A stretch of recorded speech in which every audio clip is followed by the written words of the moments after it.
Altrimenti, che linea ad alta mobilità è?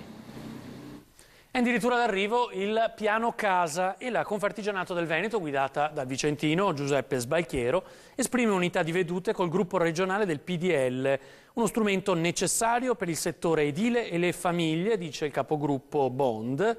Per questo serve più coraggio rispetto al passato, stabilendo criteri uniformi, aggiungono i consiglieri Toniolo e Cortellazzo. La tempistica del piano casa impone rapidità nelle decisioni perché entro il 30 novembre dovrà arrivare appunto in Consiglio regionale.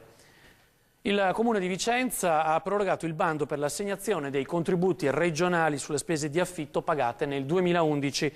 C'è tempo dunque fino al 31 ottobre per presentare la domanda. Possono partecipare i residenti che abbiano un indicatore ISEE non superiore ai 14.000 euro. Il 26 ottobre apre a Verona, poi come sappiamo a febbraio approderà in Basilica Palladiana. Parliamo di